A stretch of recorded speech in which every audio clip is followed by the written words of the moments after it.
Olá, seja bem-vindo ao VNcast, o podcast da Igreja Apostólica Vida Nova. Aqui você vai ver conversas edificantes, vai ouvir histórias e testemunhos que levarão nós a Jesus. Chega junto, pega sua canequinha, assiste, vem estar com a gente aqui. Eu sou Cleverton Vieira, é uma honra e um prazer estar com você. Estou aqui com a minha parceira de mesa, Dani Monteiro. Olá, boa noite, pessoal. Seja muito bem-vindo ao nosso podcast. Boa noite, bom dia, boa tarde. Não sei qual horário que você vai estar, assistindo aqui com a gente, mas seja muito bem-vindo à nossa mesa. Então, como o Cleverton falou, pegue a sua caneca, prepare o seu café e vem com a gente para a conversa de hoje. Isso aí, vamos lá. E não somos só nós dois aqui na mesa, certo, Dani? Certo. Temos aqui um convidado que ele tem 44 anos de ministério pastoral. Ele vive em Aveiro, Portugal. Ele foi presidente da Aliança Evangélica em Portugal. É líder do CCVA, o Centro Cristão de Vida Abundante, uma das maiores igrejas de Portugal. Ele é criador da Academia Iceberg lá em Portugal, onde eles falam sobre vida emocional saudável. Ele é Master Coach, mentor, palestrante e pastor. Estamos aqui com o pastor João Cardoso de Portugal. Seja muito bem-vindo, pastor. Muito obrigado, é um prazer poder estar aqui e participar deste podcast, não é? E saúde todos aqueles que estão em casa e espero que este seja um tempo verdadeiramente edificante para todos. Isso aí, seja bem-vindo, pastor. E talvez o pastor esteja preocupado, que ele está sem a canequinha aqui, vai ficar com a garganta aqui seca. É.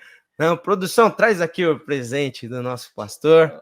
Muito pastor, obrigado, muito obrigado. Um Já presente. estava, né? Toda a gente lá tem em casa, né? Um presente aqui do nosso obrigado, podcast para você. Obrigado. Pode se servir a hora que quiser aí, claro, tá bom? Muito obrigado. Vamos lá, que vamos ter uma conversa aqui edificante, uma conversa abençoada. Vamos falar aqui do reino de Deus, das coisas de Deus, o que Deus tem feito na vida e através da vida do pastor João Cardoso. Pastor, para a gente começar, vamos do começo, o começo Sim. da história, né? A gente queria saber de você como que foi sua história com Cristo, a sua história de conversão e como tudo isso tem sido gerado, tudo que tem sido feito através da sua vida, como começou e como tem andado. Eu sou natural de Angola, sou filho de angolanos também. A família do meu pai é uma família de origem portuguesa. A família da minha mãe tem uma mistura de portugueses com angolanos. Meu trisavô era negro, casado com uma senhora, portanto a minha trisavó, que eu não tive a oportunidade de conhecer nenhum nem outro, ela era portuguesa e depois a família se foi misturando. Meu pai nasceu em Angola, a minha mãe também, o meu avô paterno foi para lá em 1904 e o meu avô materno em 1896, né? Então já vai muitos anos atrás. E quando eu tinha 3 anos de idade, os meus pais se converteram ao Evangelho. A minha avó materna era uma pessoa bastante religiosa, ela era auxiliar do padre na igreja da nossa pequena cidade onde os meus pais viviam também, e onde eu vivia até aos 3 anos, e lembro-me que aos 3 anos eles se converteram e houve uma mudança. Apesar de pequeno, eu notei alguma mudança que Cristo fez na vida deles. A minha mãe e o meu pai foram rejeitados, de certa forma, pela família, por terem sido os primeiros cristãos evangélicos, não é? Na família. E isso levou a algum afastamento, mas também eu vi muita mudança na vida do meu pai, da minha própria mãe, apesar da minha mãe, pelos princípios da minha avó materna, ser uma pessoa com alguma relação com Deus, de uma forma talvez diferente daquela que ela tinha. Quando eu tinha 6 anos, Lembro-me de alguém ir de Portugal até Angola e usar um flanelógrafo. Eu ainda me lembro do nome daquela irmã, ela chamava-se Violeta Lopes, e ela ensinou acerca da história do Zaqueu com bonecos. E fez um convite no final, quem é que queria convidar Jesus para entrar também na sua casa. E eu lembro, com 6 anos, eu levantei a minha mão, estávamos num grupo, éramos algumas 3 dezenas de crianças, e eu tomei a minha decisão por Cristo. Lembro-me desde aquela altura, de certa forma, estar sempre envolvido na igreja, embora eu tenha de confessar que foi quando eu tinha 17 anos de idade que verdadeiramente eu me converti, não é? Que verdadeiramente eu tive um encontro com Deus e tive-o sozinho no meu quarto. Já não foi uma coisa na igreja, eu lembro-me que me ajoelhei aos pés da minha cama e tive 1 hora e meia, nunca esqueço, 1 hora e meia a falar com Deus. Eu chorei, eu pedi perdão, eu confessei Jesus, e a partir dali a minha vida mudou radicalmente. E pouco tempo depois eu passei pela experiência pentecostal, e também 6 meses depois eu recebi uma chamada de Deus. Então, aos 17 anos, aliás, tinha 16 anos, porque com 16 anos eu fiquei envolvido na igreja. Era um pastor, por sinal, brasileiro. Havia um pastor português que veio, já apanhou aquele tempo da independência de Angola.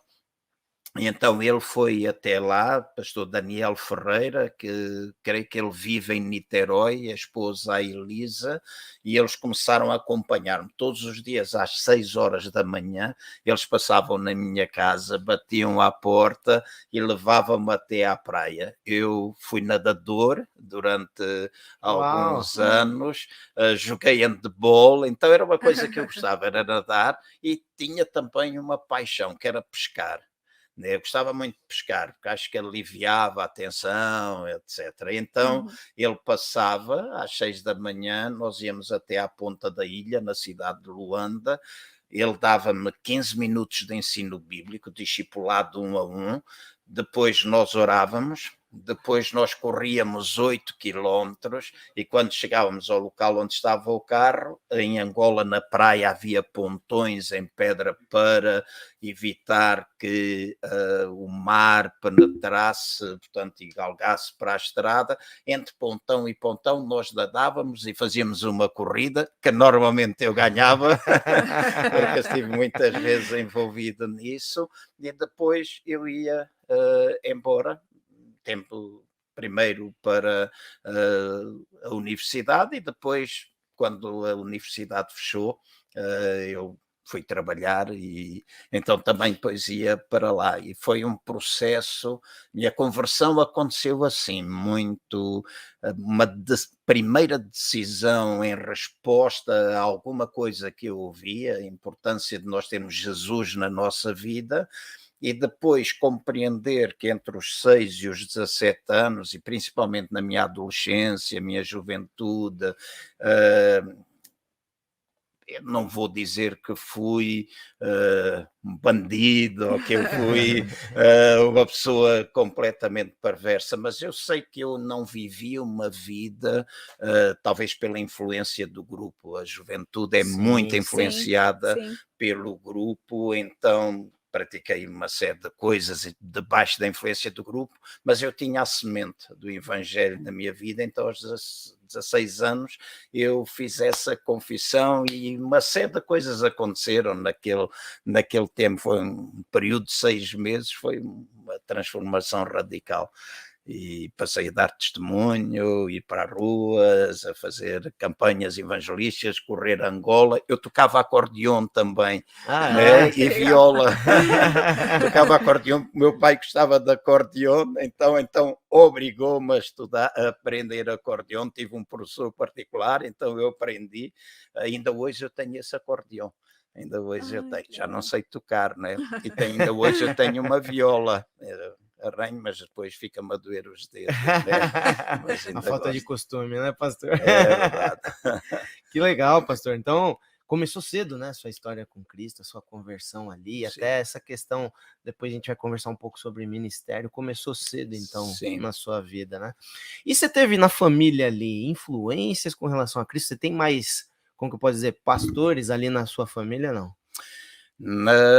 Na altura, até, vamos dizer, a altura de vir para Portugal, quando aconteceu a Guerra Civil, meu pai veio trazer a minha mãe, veio trazer o meu irmão mais novo e a minha irmã mais nova. A minha irmã mais velha, portanto nós somos 4, 2 rapazes, 2 meninas. Então tenho uma irmã mais velha, eu, o meu irmão e a minha irmã mais nova. E meu pai veio trazer os 2 mais novos e eu fiquei sozinho. Na altura, a universidade fechou, estava a trabalhar numa companhia de aviação, fiquei subchefe da secção. Eu conheço alguém que trabalha com aviação. Sim? Sim. Interessante, interessante. Então eu fiquei ali na companhia. Quando eu vim para Portugal, tinha a chamada e tenho um irmão, meu irmão mais novo, que também é pastor. Ele, inclusive, entrou primeiro no seminário. Ele entrou para formação, entrou, creio que 6 meses antes de mim. Ele pertenceu ao primeiro grupo. Antigamente, a entrada no instituto e no seminário em Portugal acontecia trimestralmente. Então, eu entrei no último grupo. Mas na família não havia ninguém que professasse a fé evangélica, não havia. Nós, na família, fomos os primeiros, mas sempre demos testemunho. E tenho um primo direito, e nós utilizamos a expressão primo direito, àqueles primos cujos pais são irmãos e cujas mães são irmãs. Então, meu pai tinha um irmão, a minha mãe 4 irmãos, mas tinha uma irmã, foram 2 irmãos que casaram com 2 irmãs, não é? Então, os filhos, nós dizemos que somos primos direitos. Eu dei muito testemunho ao meu primo, ele chama-se Carlos, ou conhecido por Carlitos, e a vida dele era uma vida extremamente depravada. Esse, de facto, vivia uma vida bastante depravada. Uma coisa que eu dizia muito, em cada 5 palavras, 10 eram asneiras, né? Eram palavrões, né? Licença. E então aquilo que notei foi que, de facto, quando ele aceitou Jesus, a linguagem dele mudou de um dia para o outro, a vida dele mudou completamente e hoje ele é pastor também. Os pais aceitaram Jesus, a minha avó, que auxiliava o padre, se converteu, a minha avó paterna também se converteu, e eu levei a Jesus quando ensinei a minha avó a ler, foi a minha primeira aluna, não é? Ensinei, ela não sabia ler nem escrever, e foi através da leitura da Bíblia que eu a ensinei, não é? E então ela também se converteu, e aí vários membros da família foram aceitando Jesus, e hoje temos uma boa quantidade na nossa família. Através de uma vida, né? De uma vida, é verdade. E começou cedo ali sua vida com Deus, sua vida ministerial, né, pastor? Você sempre quis ser pastor, não? Não, era a última coisa que eu queria ser. Era a última coisa. Eu, desde muito novo, eu dizia com muita frequência, 2 coisas: eu não quero ser pastor, e a outra é, eu não vou à tropa. Né? Portanto, não vou para o exército. Havia guerra, né, entre Portugal e os movimentos da libertação, e eu dizia, nunca vou. O não ir para a tropa aconteceu. O não ser pastor não teve jeito de correr. Não teve jeito.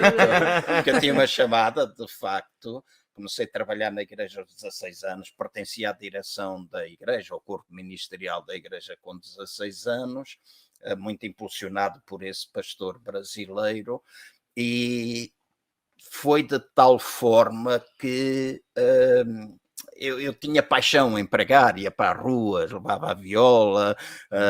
Em Angola, o meu pai emancipou-me, eu tirei a carta com 17 anos, eu tinha um buggy, né, aquele que aqui no Brasil usam muito, então eu gostava, levava o meu carro, punha a tocar viola, som e não sei o que, pregávamos o evangelho nas praças. Então, desde cedo me envolvi, me apaixonei por servir a Deus, mas não queria ser pastor, eu resisti muito.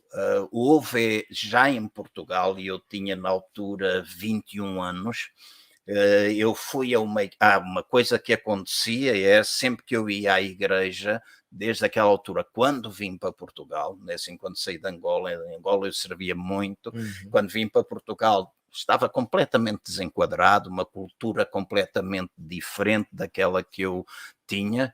Nós, angolanos, temos uma cultura muito semelhante à cultura brasileira em muitas coisas, então lembro-me que não me enquadrei muito, não queria ser pastor, aquilo que eu via acontecer às vezes não me seduzia muito. Ok, vou servir a Deus. Quando eu chegava à igreja, qualquer igreja em Portugal, eu sempre me sentava no fundo da sala e o meu pensamento era este: se isto é que é ser muito, eu vou-me embora. Eu lembro que entrei numa igreja em determinada altura e nesse tempo eu estava a fazer um curso de desenhador de construção civil, com alguma especialização em decoração, fazia a programação dos computadores, etc., porque a universidade, depois do 25 de Abril, a altura da Revolução em Portugal, mesmo em Portugal, durante 3, 4 anos, praticamente não funcionou, foi muita política envolvida. E naquela altura eu entrei naquela igreja e lembro quando eu entrei, eu tive 1h30 a chorar. Eu só ouvi uma voz: é agora ou nunca, agora ou nunca, agora ou nunca, agora ou nunca. E com quantos anos, desculpa? Nessa altura tinha 21 anos. 21 anos. 21 anos. E eu disse, ok, eu vou, né? Quis ir embora, mas uma força me mantinha lá dentro. E no final, quando foi feito um apelo para jovens que quisessem servir a Deus, eu fui lá à frente, né? E estava lá o diretor da escola do seminário, né? Era um americano, Samuel Johnson, e eu porque eles apelaram a nós entrarmos no instituto, os jovens quisessem ter preparação. E eu lembro-me de ter posto uma série de entraves, não é? Porque eu querer ouvir não é possível, não é possível. Sim, sim. Mas aquilo que eu ouvi, ao contrário daquilo que eu esperava, é: para ti nós vamos abrir uma exceção. Para ti nós vamos abrir uma exceção, porque eu estudava todas as tardes, desde as 3 horas até às 10 horas da noite, né? Então eles diziam: para ti nós vamos abrir uma exceção. Eu apanhava a caminhoneta, o autocarro, né? O ônibus, né? Como dizem aqui, às 10 da noite, chegava à meia-noite ao instituto, às 6 horas eu levantava-me e tinha o meu tempo com Deus, das 6 às 7h15, 7h20, subia, tomava banho e depois as aulas começavam às 8 até ao meio-dia e meia e meio-dia e meia, 12h30, né? Às 12h40 eu tinha de apanhar o ônibus para ir para as aulas. Então foram praticamente 3 anos de muita agitação em termos físicos, mas também muito edificantes para mim, e dos quais eu não me arrependo, né? Das quais eu não me arrependo. Que bom, que bacana. E pastor, no meio de tudo isso, como que começou a história do CCVA? CCVA, eu quando saí do seminário, a minha chamada sempre esteve voltada inicialmente para trabalhar com crianças. Eu apaixonei pelo trabalho. Na igreja eu fui professor da igreja infantil, da escola dominical, como alguns chamam. Também trabalhei com jovens. a minha paixão era, de facto, evangelizar crianças, era levar crianças, independentemente da idade delas, porque muitas vezes nós vemos uma criança e pensamos que Deus não significa muito para ela, mas eu sou daqueles que acredito que se nós escrevermos o nome de Jesus no coração de uma criança desde a tenra idade, e eu tenho 3 filhas e fiz isso, então nós vamos ter a certeza, como está lá escrito em Provérbios, né, que se ela tiver contacto ela, e crescer com o conhecimento de Deus, quando envelhecer ela não se vai esquecer, nunca vai se desviar, não vai esquecer Deus. Então tinha essa paixão, mas as portas não estavam abertas, então trabalhei como cofundador de um centro de recuperação de toxicodependentes com um colega da escola, estive 9 meses lá, trabalhei mais nas obras e também no evangelismo, ainda hoje eu tenho calos nas mãos, porque foi pesado, né, pegar na picareta, e lembro-me que comecei a trabalhar com crianças. Eu fiz depois daqueles 9 meses, eu fiz algumas formações na Holanda, fui vários anos à Holanda para receber formação de como trabalhar com crianças, parte pedagógica, familiar, etc. E naquela altura eu fiz uma campanha numa cidade chamada Cidade-Vila, junto a Lisboa, chamada Moscavide, e ali eu envolvi a igreja que me convidou, as pessoas fizeram convites, recortados, tudo feito à mão, distribuímos na escola e nós distribuímos 3.000 convites e apareceram 1.050 crianças. Né? E foi na Sala da Cultura da Junta de Freguesia, não sei como é que aqui tem a prefeitura, e depois cada bairro ou cada local tem um género de um prefeito, creio eu. Subprefeitura. Então nós chamamos lá presidente da Junta de Freguesia. Ele deu todo o apoio, muitas crianças se converteram àquela igreja, porque o trabalho com as crianças cresceu tanto que nós tivemos necessidade de fazer 2, 3 reuniões às vezes ao domingo, até debaixo do piano da igreja tinha uma classe a funcionar. Foi de facto uma explosão de crescimento, e naquela altura a igreja convidou-me para trabalhar com eles, trabalhei 8 anos com eles. Ao fim de 8 anos com a igreja e também com as crianças e com adolescentes e jovens, que foi de facto um crescimento muito, muito grande. Ao fim de 8 anos eu senti que o meu ministério estava a mudar, eu deixei de sentir aquela paixão, não que hoje eu não viva, porque eu continuo a crer no investimento profundo no trabalho de crianças. Acho que a igreja não entretém crianças, prega Cristo à criança, não é? E então sempre fizemos muito investimento nessa área, ainda hoje isso acontece, e lembro-me que comecei a sentir uma chamada mais pastoral, mais voltada para os adultos, etc. E estive naquela igreja há algum tempo, mas talvez porque aquilo que Deus colocou no meu coração, talvez devido ao meu temperamento, à minha forma de ser, talvez. Eu sou sonhador e gosto de sonhar e ver sonhos concretizados, né? Ainda hoje à tarde eu pensava que eu dou graças a Deus, e lembro-me antes de vir para aqui, eu estava a dizer: Deus, eu dou graças pelos sonhos que já foram alcançados, pelos sonhos que já foram realizados, porque às vezes nós nos esquecemos disso, não é? Nos esquecemos disso. E nasceu a paixão, e eu disse: eu vou começar uma igreja, não é? Na altura estávamos dentro de uma comunidade, mas decidimos sair, mas a igreja acompanhou-nos também, e então foi aí que nasceu o CCVA, o Centro Cristão Vida Abundante, e a partir daí iniciou-se um trabalho de expansão, não é? Eu sempre pensei, talvez pela chamada também, pensava muito na minha terra, Angola, pensava muito em Portugal, e então fomos implantando igrejas, e algumas delas implantadas da forma mais estranha, não é? Lembro a primeira que nós implantámos, era umas 6 horas da manhã, eu estava a orar e eu vi um nome, né?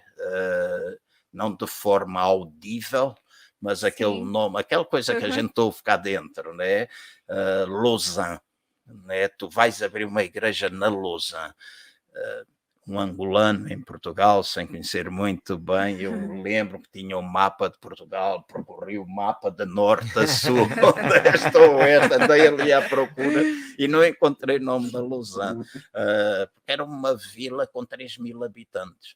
E lá no mapa, de facto, existia, mas era uma coisinha muito pequenininha.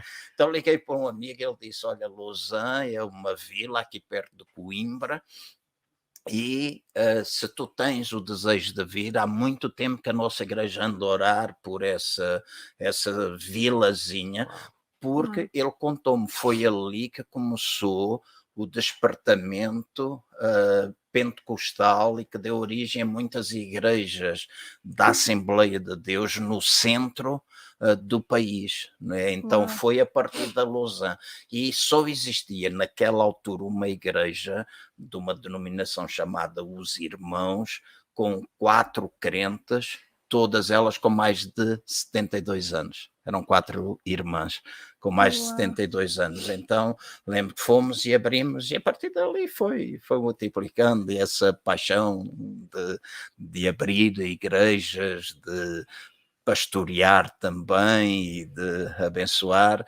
E mais ou menos assim arrancou, fruto de uma chamada, de um desejo e de uma visão.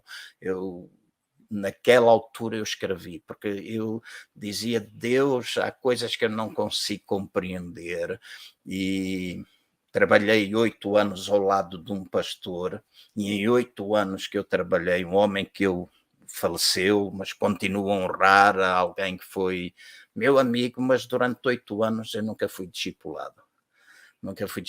Em 8 anos eu tive 2 reuniões com aquele pastor, né? Que era o meu pastor e eu trabalhava, éramos os 2 pastores dentro da igreja.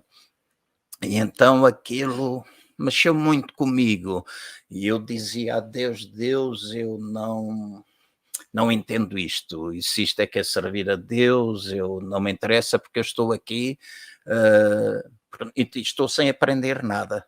E às vezes nós pensamos que através das coisas negativas nós não aprendemos. E eu lembro-me que estava de joelhos no meu quarto, na minha cama, e até podia estar deitado, né? Mas naquele dia eu senti mesmo, eu vou ajoelhar-me, e eu abri-me para com Deus, eu disse, Deus, eu estou aqui, eu não estou a aprender nada, eu estou a perder o meu tempo, estou a deixar os anos passar, e aquilo que tu puseste dentro do meu coração eu não faço. E Deus, naquela altura, disse-me uma coisa que até hoje eu não esqueço, e mandou-me fazer uma coisa que até hoje eu continuo a fazer, né?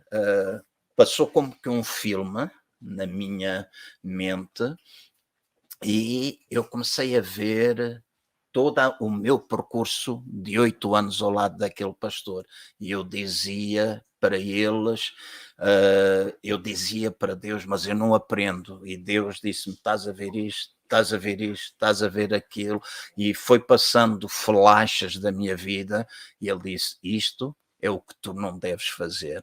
Então escreve. E eu comecei a escrever, e escrevi a visão do Centro Cristão a partir daquela noite. E a partir daquela noite Deus disse, manda sempre com uma folha e com lápis. Se vocês forem o meu carro em Portugal, está lá sempre uma esferográfica, está sempre um bloco na minha mesinha para anotações. para anotação. Hoje, claro, temos os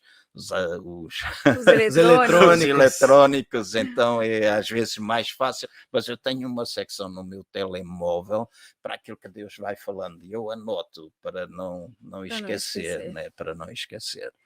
E Portugal, ele sempre foi um país de uma essência muito grande, católica, né? Sim. E o senhor ele foi líder, presidente, né, da Aliança Evangélica, né, lá em Portugal, e a gente queria entender como é que foi essa expansão, como é que foi o desafio, né, apesar de já ser uma nação que é laica, mas que se declara cristã, que era muito religiosa na fé católica. Sim. E essa expansão do evangelho lá, como foi viver isso, né, e participar desse movimento? Disse bem que tradicionalmente Portugal é um país católico. Dizem as estatísticas, e que são fornecidas pela própria Igreja Católica, que somente 11% a nível nacional dos portugueses frequentam uma Igreja Católica. Uau. Há lugares, por exemplo, como o Alentejo, é uma zona que fica entre Lisboa e o Algarve, o Sul, tradicionalmente muito voltado para a agricultura, é um lugar muito quente. Nós portugueses, como vocês brincam com os baianos, nós brincamos com os alentejanos, né? Quantas pessoas nós precisamos quantos homens precisamos ter para ajudar um alentejano a mudar uma lâmpada, né? E todos nós dizemos é 4, né? Para pegar nas pernas dele, dar a volta e ele agarra só e muda a lâmpada, né? Então são coisas que a gente brinca, aquelas histórias, não é? E lembro-me de, nessa altura, começar a pensar do que é que nós... Porquê é que o Alentejo, por exemplo, tinha 3% somente a assistir? Porquê é que algumas outras regiões, por exemplo, o Norte, Minho, a região do Minho, 52% iam à Igreja Católica, e havia a própria cidade de Lisboa, era um percentual muito reduzido. Eu creio que Portugal viveu um tempo de um grande despertamento nos finais dos anos 80 e os anos 90, foram coisas sobrenaturalmente que foram acontecendo. A Igreja expandiu muitíssimo, acho que foi graça, favor de Deus, presença de Deus, e aconteceram coisas sobrenaturais, e a Igreja começou a ser notada. A nossa Igreja nessa altura era talvez, eu não gosto muito de usar o nome independente, porque acho que corpo de Cristo somos todos interdependentes, não é? Mas era fora das estruturas denominacionais, e creio que era a maior igreja fora de uma estrutura denominacional. E porque fazíamos muitas coisas, a igreja tinha muitas atividades fora de comum, bandas a ir. Quando eu comecei a Lausanne, por exemplo, e Deus me disse, olha, vai para Lausanne, eu fui a Lausanne, não conhecia ninguém, zero, não havia lá ninguém, começamos. E quando eu comecei a orar, como é que eu vou começar a igreja da Lausanne? Deus disse, convida uma banda rock. Uau. Banda rock, isto é uma loucura, 3.000 pessoas do campo, como é que vai ser? Eu lembro que convidei uma banda rock na primeira noite, nós quase não tivemos ninguém a assistir e tudo correu mal, a aparelhagem não funcionava, foi uma loucura. A segunda noite tivemos 4 decisões, 4 jovens, portugueses da Lausanne que moravam em França. Ainda vive em Portugal e hoje é o membro número 1 da nossa igreja lá na Lausanne. E fizemos aquilo que nós chamamos de evangelismo do amendoim, não é assim, porque era uma banda rock, eram americanos, eu convidei americanos, então nós íamos para os bares, sentávamos, falávamos com as pessoas, comíamos amendoim. Por isso o evangelismo do amendoim. Sentávamos com as pessoas e fizemos. A mesma coisa aconteceu em Lisboa, não somente com a nossa igreja, mas com muitas igrejas que começaram a sair para fora de um tradicionalismo. Sim. E a Aliança Evangélica existiu, não é? Muitos anos, já existia a Aliança Evangélica, mas era muito tradicional. Então, quando eu senti mesmo da parte de Deus que Deus me estava a chamar, eu fui convidado e senti que Deus queria que eu fosse. Acho que muita coisa diferente foi feita, desde as partes digitais, entramos na televisão, rádio e também as redes sociais, um portal na altura que tinha 3.000 visitas por dia, não é? O que era muito interessante para uma realidade que a gente vivia. Os jornais seculares começaram a perguntar, começaram a aparecer artigos nos jornais nacionais, não é assim, acerca das igrejas evangélicas, e de facto houve um despertar muito grande. Houve depois um amornar, né, eu não vou dizer, houve talvez depois ali um estabilizar, porque às vezes o problema está do nosso lado, não está nunca no lado de Deus, nunca, mas mais do nosso lado. Nós nos acostumamos e procuramos ali fazer um trabalho depois de manutenção, e não somos capazes de ver mais além, né? Que às vezes eu não sou muito a favor, espero não chocar ninguém com aquilo que eu vou dizer, de nós constantemente estarmos a orar por avivamentos, porque eu acredito que quando nós estamos avivados, o avivamento, nós só temos de fazer com que ele permaneça. Desculpa, vou beber um pouco Sim, Não, fica à vontade, pastor. Mas é bem real mesmo. Como a própria palavra fala, né, que o fogo no altar, ele precisa estar sempre aceso. E quem faz essa manutenção do fogo no altar somos nós. É verdade. Né, a gente que troca a lenha, a gente que é o sacerdote que mantém aquele fogo aceso, né? E o avivamento, ele vem, sim. Eu entendo que Deus, em alguns momentos da história, ele se manifesta de uma maneira diferente, a presença dele se manifesta, mas quem mantém isso aceso constantemente somos nós. Somos nós. E então, eu creio que, de facto, a igreja entrou numa certa mornidão, e estes últimos anos tem voltado outra vez a haver um despertar. Não da mesma forma como foi no passado, pelo que eu acredito, ainda falava ontem com o apóstolo Willy, dizendo que eu acredito que a nossa vida se move em espiral, não é?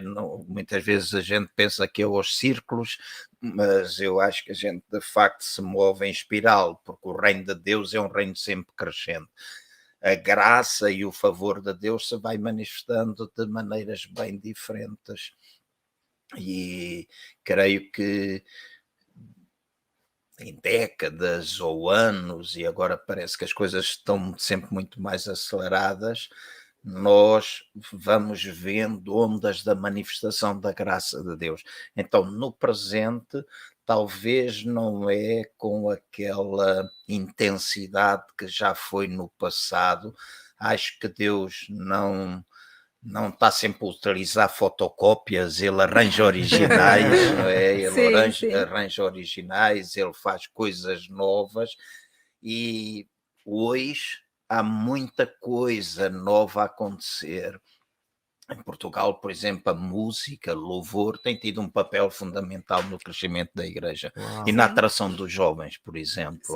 Né? Há igrejas que são compostas na sua maioria por jovens, igrejas estão em crescimento, sendo que os jovens às vezes não são muito voltados, né, para Cristo e para a relação, mas a música tem atraído. E depois há muitos processos de trabalho emocional. Eu tenho visto, através no trabalho pós-pandemia, com pessoas que enfrentam ansiedade, depressões, etc., todo um processo de apoiar essas pessoas. Eu compartilhava também com o apóstolo Willy, que eu tenho visto mais gente a converter-se, por exemplo, nesses círculos, do que tenho até visto na nossa própria igreja, né? Gente que acaba por aceitar. Então, entendemos que é um mover de Deus, né? Que está a sair para fora das igrejas, está a sair para fora das quatro paredes, e a minha convicção é de que, mais do que nunca, o corpo em funcionamento vai resultar, né? O corpo em funcionamento. Sim, e né, você acabou de comentar sobre a juventude, né? A juventude como, eu acho que é global, mas principalmente na Europa, por conta do pós-modernismo, tudo, é uma juventude que realmente já se afirmam, 42% da população, dos jovens, né, da população jovem, ela afirma que não ter conexão com nenhuma religião. Sim. Né, de não se conectar, e alguns poucos falam mais dessas religiões mais indianas, assim, que traz um outro viés yoga, tem crescido também bastante, e acho que é o grande desafio da gente que está numa liderança da igreja é não relativizar o evangelho diante dessa geração que relativiza tudo, né? Que já tem como característica da própria geração ser relativista. Ah, não, tudo bem, isso não tem nada a ver. Não, mas veja bem, né? Você está sendo, né? você tá sendo tóxico comigo, você está querendo me manipular, enfim. E o desafio de comunicar o evangelho sem fazer um evangelho voltado para o homem.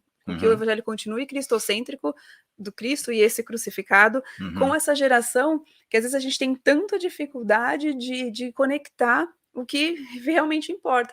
E aí eu queria que o senhor comentasse um pouco sobre isso, como que tem sido na Europa, né, vocês têm vivido lá e com uma igreja implantada lá, esses desafios de manter esses jovens dentro da igreja. Eu sei, assim, Jesus é suficiente, mas a gente tem ferramentas, né, que ele mesmo nos deu para poder lidar, e eu queria que o senhor comentasse um pouquinho, falasse para a gente como é que tem sido para vocês, como é que vocês têm visto isso na igreja de vocês, na realidade de vocês com essa geração mais nova. Há uma coisa que eu queria chamar a atenção, né, que acabou de me dizer, e que para mim é fundamental. Eu não creio que as pessoas estejam zangadas com Deus. Eu não creio que os jovens estejam zangados com Deus. Creio que a maior parte das vezes os jovens, e não só, estão zangados com as igrejas, ou decepcionados com as igrejas, e decepcionados às vezes com liderança, etc. Né? E até próprias pessoas. Eu creio que toda a gente, e principalmente os jovens, eles têm fome de Deus. E a minha experiência é quando nós partilhamos vida e não partilhamos religião, quando nós partilhamos Cristo e não falamos mais da igreja e que tem de vir à igreja, etc., nós acabamos por conquistar esses jovens, porque lá está, eles estão a relativizar todas as coisas.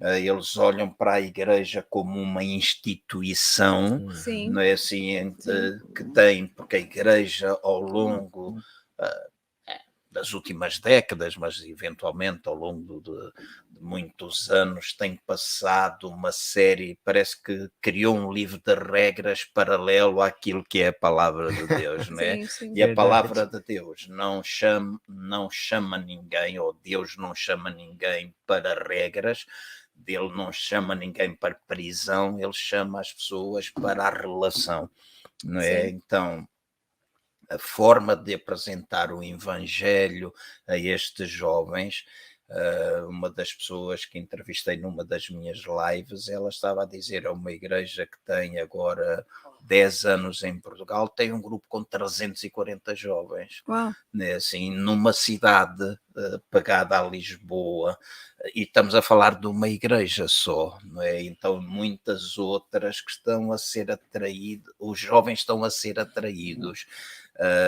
Agora, não deixamos de pregar o evangelho, mas também entendemos a pregação do Evangelho não como regra, tu tens de fazer isto, fazer aquilo, deixar desta e daquela forma, mas um Evangelho que está baseado nas boas notícias, na graça de Deus, no poder que existe no Evangelho para a transformação das vidas.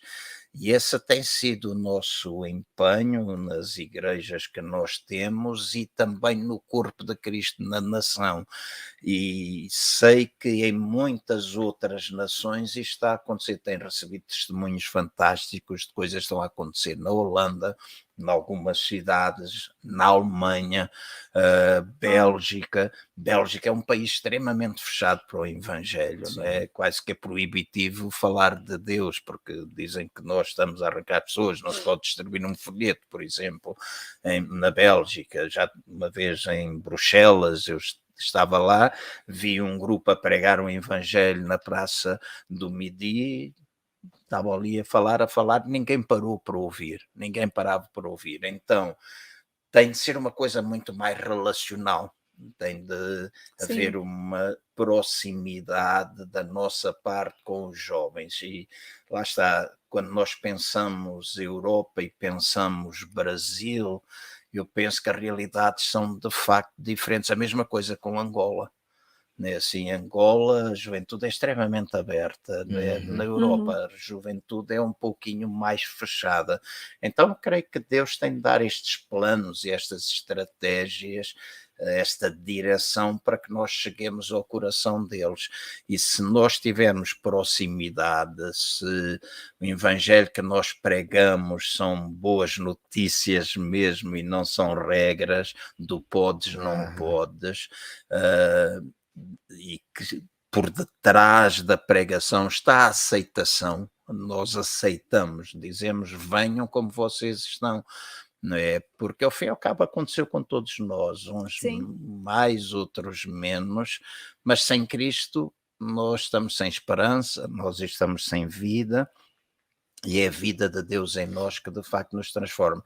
Então aquilo que procuramos passar é vida. E dizemos, se você tem a vida de Deus, destrói a morte, destrói tudo aquilo que é contrário à vida, né? Àquilo que é de Deus. E todo esse trabalho, todo esse empenho com ações voltadas para a música, tem acontecido muito, entrada em muitas áreas dentro das palestras, algumas discussões, reuniões, vamos dizer, voltadas para o pensamento, porque muitos jovens, principalmente os universitários, gostam disso. Então são formas que estão a ser utilizadas pela Igreja Portuguesa e por muitas das igrejas locais para o alcance dos jovens, ir ao lugar onde eles estão e não procurarem que eles cheguem ao lugar onde nós estamos. Portanto, é baixar o nível, e quando nós baixamos o nível, eles são atraídos ao Evangelho. Uau. Aqui no Brasil a gente vê uma geração bem, como você acabou de falar assim, bem militante, né? Eles precisam de uma causa para militar. Então, assim, às vezes tem um influenciador nas redes digitais que colocou alguma coisa e aquele jovem se identifica com aquela fala, ele acaba sendo militante e também se torna uma voz. E eu vejo muito dessa forma que quando a gente se posiciona como igreja, de talvez ir atrás da 99 e né, deixar as 99 para ir atrás daquela uma, nesse lugar que talvez eles não vão vir até aqui, e eles começarem a aprender do Evangelho, eles também vão se tornar uma voz e militar pela coisa certa. É verdade. Militar pela boa notícia e vão se tornar propagadores do Evangelho, né? Então, é muito importante, assim, a gente realmente estar onde as pessoas não... Às vezes, alguns lugares onde ninguém quer mais ir. É isso mesmo. E alcançar as pessoas que ninguém, às vezes, não tenho mais paciência. Não, mas a gente precisa, de fato, olhar com o mesmo olhar que Jesus tem por eles, por essa geração, que eles, assim, eles são o hoje e também vão dar sequência, né? É verdade. Há uma expressão que eu gosto e peço desculpa por interromper, mas estava a falar e esta palavra estava a vir até mim, a palavra compaixão, né? Que há uns anos eu estudei muitos milagres de Jesus, e todos os milagres de Jesus que vêm relatados no Novo Testamento, se nós fizermos um estudo, vamos ver que a palavra compaixão está associada aos milagres que Jesus operou. E eu creio que isto é fundamental nos dias de hoje para alcançarmos os homens. Compaixão. Né, compaixão, e hoje a igreja tem desafios que nunca se enfrentou no passado, né? As drogas, seja a homossexualidade, identidade de género, tanta coisa que hoje somos desafiados. Em vez de nós pegarmos na Bíblia, utilizarmos como uma arma contra essas coisas, se nós somos capazes de ir lá e dizer Cristo está aqui, Ele é luz, eu sempre digo, a luz, as trevas nunca acabam com a luz, nunca. Se nós ficarmos aqui todos à escura, se acender um fósforozinho, a luz acaba com as trevas, não é? Então, em lugar da gente estar a preocupar-se em pregar contra as trevas, é levarmos a luz onde existe trevas. E aí, de facto, movidos pela compaixão de Deus, as coisas começam a acontecer, porque o trabalho é do Espírito Santo, né? O trabalho é do Espírito Santo, ele é que convence, ele é que traz até às pessoas o verdadeiro desafio, não é? E creio que pelo menos é uma coisa, por exemplo, que eu gosto aqui na vossa igreja, e eu vi toda a militância da juventude e dos crentes, etc. Acho que é muito bom, e todo esse fervor usado da forma correta produz os resultados que vocês têm, não é? Apesar daqui ser um país mais aberto para o Evangelho, lá talvez mais fechado, as formas ou as estratégias de alcance podem ser diferentes, mas a motivação e aquilo que é vida de Deus tem de estar presente, né? Cá ou lá, independentemente da E é isso cultura. Que transforma, né? É isso que transforma. Eu gostei muito. Não existe escuridão demais, existe ausência de luz. É verdade. Né? É verdade. Existe ausência de luz. E nós somos a luz, né? Então a gente precisa. Porque justamente até, Dani, só complementando isso que o pastor falou, né? Muitas vezes, às vezes, da gente levar essa luz ali onde tem escuridão, a gente às vezes, né? Puxa, esse problema é muito grande. É difícil abordar, é difícil a gente chegar, é difícil a gente, talvez, ali. É o que você falou, né, pastor? Estratégias, né? Estratégias lá em Portugal talvez seja de uma maneira, aqui talvez seja outra. Mas o fundo é o mesmo. Fazer com que a luz, né, tenha poder sobre as trevas ali, né? É verdade. E mudando só um pouquinho, né, o assunto, você foi para Angola, morou em Angola, né, por alguns anos, e a gente queria ouvir, né, como que foi esse processo de sair, né, de Portugal e escolher, e decidir, né, ir para Angola, como é que foi, né, voltar para lá, na verdade, né, e viver esse tempo. Como que foi para você, para sua família, como é que era, assim, a questão? Quais foram os desafios, os momentos mais impactantes, os momentos assim, que deu vontade de sair correndo, ou a presença de Deus foi muito grande? A gente queria que você comentasse um pouquinho com a gente. O Centro Cristão tem igrejas em Portugal, tem igrejas em Angola, em Moçambique e Guiné-Bissau. São os 4 países. Alguns anos atrás,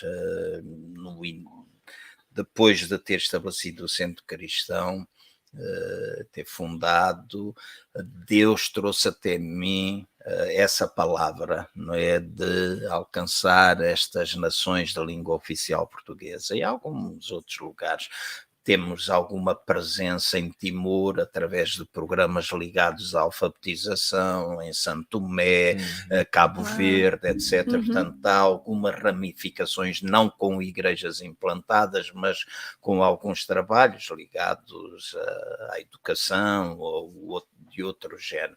E lembro-me que eu vivendo em Portugal, por exemplo, para ir para Moçambique eu demorava 10 horas, ir à África do Sul demorava 10 horas, para ir para Angola 7 horas e meia, para ir para a Guiné 5 horas, então uma série de coisas, muitas horas. E na altura o trabalho em Portugal estava estruturado, bastantes pastores, e eu comecei a sentir da parte de Deus regressar à minha terra, porque desde 1986, não é? Portanto, eu regressei em 76, 10 anos depois, eu comecei a ir a Angola, eu ia 3, 4 vezes por ano.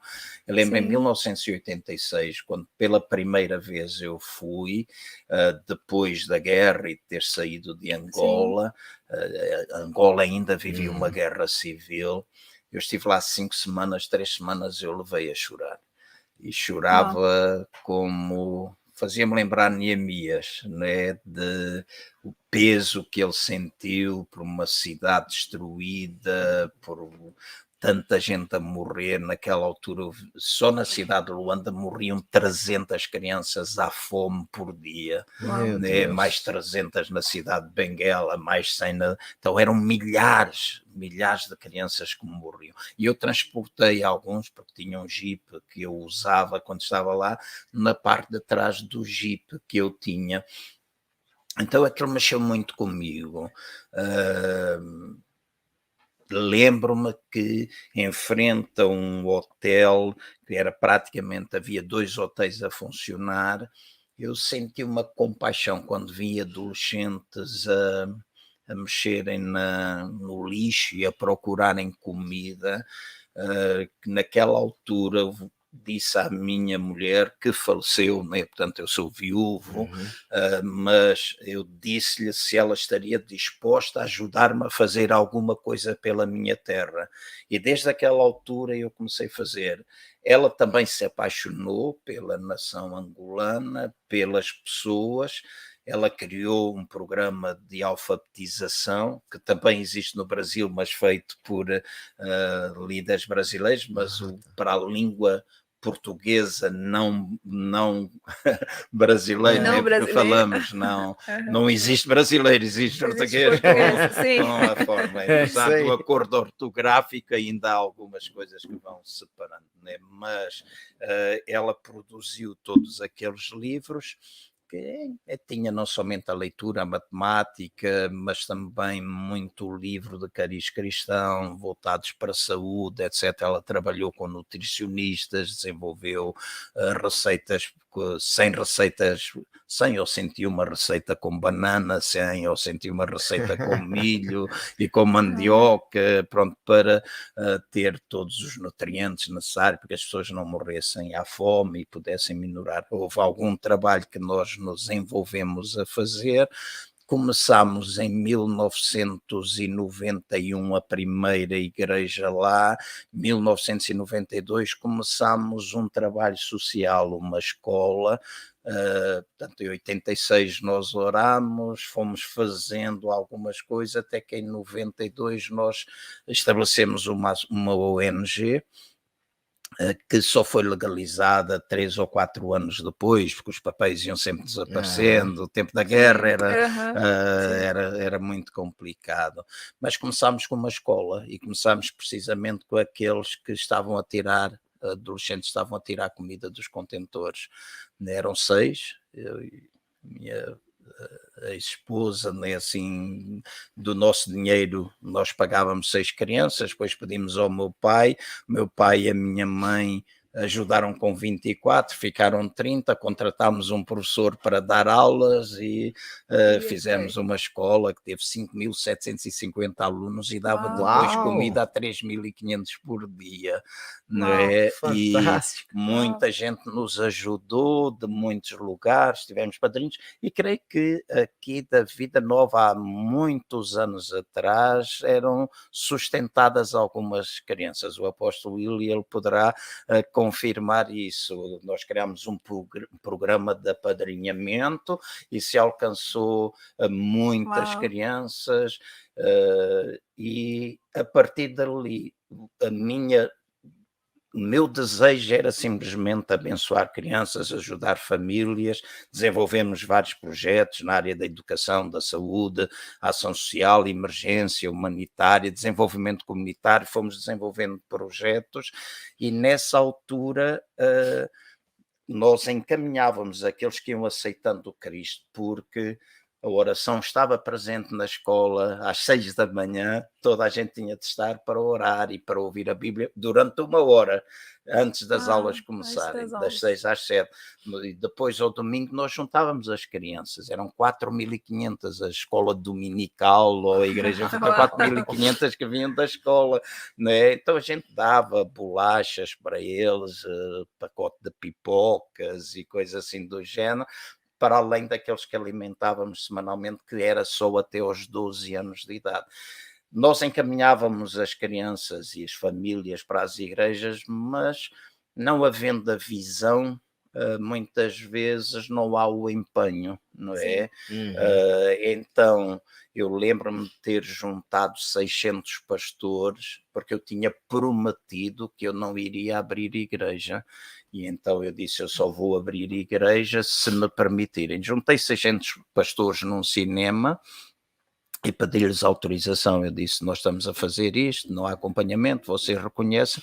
Foi assim que nós abrimos a igreja lá. Então o trabalho foi desenvolvendo, alguns jovens saíram de Angola, foram abrir em Moçambique, 14 jovens, alguns de Portugal foram para a Guiné, abriram na Guiné. Então a paixão pelo meu país sempre existiu, sempre houve aquele peso muito grande. A guerra ainda existia, A guerra civil ainda acontecia, existia, né? a guerra ainda existia, foi até 2003, 2004, se eu Sim, não sim. estou a erro. Foram mais de 20 anos, né, Foi de guerra muito mais civil, de né? 20 anos, sim, foi muito mais. E naquela altura era extremamente perigoso, mas nós íamos com paixão, na certeza que Deus guardava, protegia, Sim. todas essas coisas que nós acreditamos enquanto filhos de Deus e que são prometidas na palavra para nós.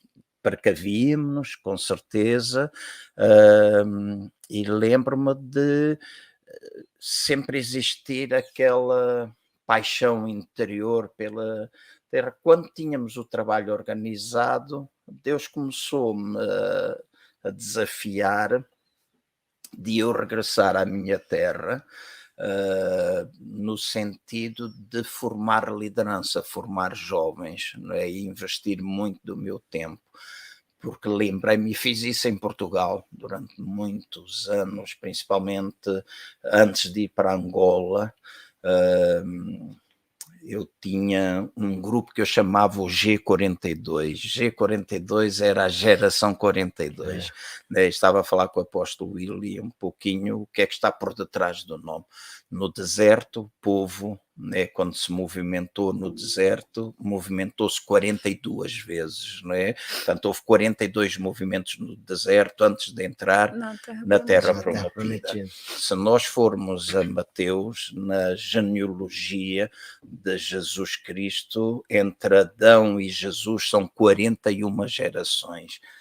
Cristo é a 42ª geração. Vocês foram contar, vão ter 14, 13, depois há Cristo. Nós somos o corpo de Cristo, então eu entendo que é a responsabilidade da igreja tomar posse. Né? Acho que é a responsabilidade da igreja. Então eu pensei, vamos trabalhar uma geração que tome posse, uma geração que se envolva. Então, tanto em Portugal e lá a mesma coisa. Eu cheguei, tinha 3 líderes com quem eu me passei a reunir, mas depois comecei a chamar e chegámos aos 42. Quando chegámos aos 42, metemos um grupo, como eu digo, lá no forno ao lado, né? Ok, quando estes estiverem, vem uma nova formada, né? Estavam a levedar. E esse foi o meu trabalho especificamente. Fundei uma igreja do zero, voltada, nós tínhamos igrejas nos bairros, mas na cidade, voltada para os angolanos que viveram principalmente em Portugal, saíram de Angola para estudar, porque as universidades naquela altura não funcionavam, então muitos vieram para Portugal, França, para a Inglaterra. quando regressaram não se ajustaram, porque chegaram a viver 20, 25 anos fora do país, então culturalmente eles já estavam mais adaptados a uma cultura europeia do que africana, então esse transformou-se no meu público-alvo, né? E então abri uma igreja onde essas pessoas começaram a ir, e ao mesmo tempo eu estive a formar jovens, e hoje a liderança toda que nós temos em Angola, o mais velho tem 42 anos, o mais novo 25, então cifra-se entre os 25 e os 42 anos, então para mim está criado uma geração bem forte, bem coesa, que lidera a igreja e o trabalho da associação, porque eu acredito em missões, mas também não acredito naquele controle em termos missionários, então eu acho que fazemos missões, mas procuramos levantar as pessoas da terra e não tanto ter ali um papel de papa, um representante que vai decidir por eles. Acho que é bom dar conselhos, então eles hoje lideram, e eles hoje fazem o trabalho de discipulado que aprenderam comigo, eles mantêm aquele acompanhamento, então isso me alegra muito, não é? E é tão bom ver eles abrirem igrejas, implantarem igrejas. Ontem mesmo eu recebi uma fotografia, já tive a oportunidade de mostrar ao apóstolo Will mais um terreno que eles compraram para ir implantar uma nova igreja, e este ano, e parte parte do ano passado, já foram abertas 6 ou 7 igrejas por eles. Que fantástico. Né? Então foi muito trabalho. Fantástico. Vou lá. E hoje você vai ainda lá periodicamente, pastor? Vai, né? Eu procuro. Bem, a última vez que estive foi em fevereiro de 2020, porque entretanto veio a pandemia. Fechou tudo, não podia ir para lugar nenhum. Mas normalmente, portanto, eu vivi lá 7 anos, saí, vim para Portugal, e o alvo era estar 3, 4 vezes por ano lá. Espero ir este ano outra vez, portanto eu já tentei ir por 2 vezes, mas eles ligaram-me a dizer não venha, em termos de saúde as coisas ainda não estão bem. Também Angola está a passar por uma convulsão, está outra vez a haver muita fome, muita gente a morrer à fome, muita criminalidade porque não há empregos. Então, outra vez. É uma reação, né, em cadeia, né? Começa a aumentar a desigualdade, a miséria e o crime, enfim, né? Uma coisa vai se alimentando a outra, vai puxando a outra. É verdade. Então, eles têm dito: olha, não venha, porque as coisas não estão assim tão boas para que nós possamos fazer tudo. Mas até final do ano, setembro, outubro, novembro, principalmente num destes meses, eu espero poder ir lá 12, 14 dias, poder estar normalmente, só lá 1 ou 2 domingos. Voltar um pouco ali também na terra. Sim. E também, de certa forma, ser como um conselheiro para eles, não é? Sim. É interessante que eles chamam pai, não é? É interessante que eles chamam pai. Muito do trabalho que eu fiz, é verdade que eu dei muita formação, dava muito estudo para eles semanalmente, mas também me envolvi muito pessoalmente. Eu acredito que discipulado é transmissão de vida, não é lições, não é dar lições, não é estudos, não são escolas bíblicas. Tudo isso é importante, eu acredito na importância de todas essas coisas, mas para mim discipulado é passar vida. E passamos vida quando a gente está sentado à mesa, quando eu convidava 1 ou 2, íamos jantar, eu ia comer com eles lá nos bairros deles, não é assim, comer com as mãos, aquela comida feita com o óleo de palma. Então mostrar presença, ligação, isso é muito bom, e acho que os marcou a eles e também marcou a mim. Legal. Um cresce junto com o outro, né? Você vai sendo tocado um pelo outro ali, né? E até o pastor comentou sobre pandemia agora, né? Exatamente. Pandemia, a gente estávamos conversando aqui, né, no briefing antes, sobre os efeitos pós-pandemia, né? Não só não só no âmbito cristão, mas na sociedade como um todo, né? A própria OMS, ela divulgou que só no primeiro ano, né, da pandemia aumentou os casos de ansiedade e depressão em 25%, isso a nível mundial. Isso só no primeiro ano. Sim. Né? Nós já estamos aí foi 20, 21 e agora estamos parte do 22, graças a Deus muito melhor por conta, enfim, do que foi desenvolvido de trabalho até aqui, mas mesmo assim ainda a gente tem agora as consequências, né? E né, os frutos, na verdade, da pandemia começam a aparecer. E a saúde emocional é uma das coisas que mais foram afetadas, né, juntamente, claro, teve até lá na OMS, eles falam assim, que eram ondas de crises de saúde. A primeira foi a crise nos próprios hospitais, né, no momento que aquilo, né, que foi, a gente sabe o caos que foi no mundo, mas depois veio uma segunda onda daqueles outros assuntos que não foram lidados na pandemia, de doenças também que precisavam, que eram as não eletivas, né? Enfim, que seria uma segunda onda, e a terceira onda já era com o impacto dessa interrupção de serviços, e a quarta onda é como lidar com a saúde emocional das pessoas após tudo isso.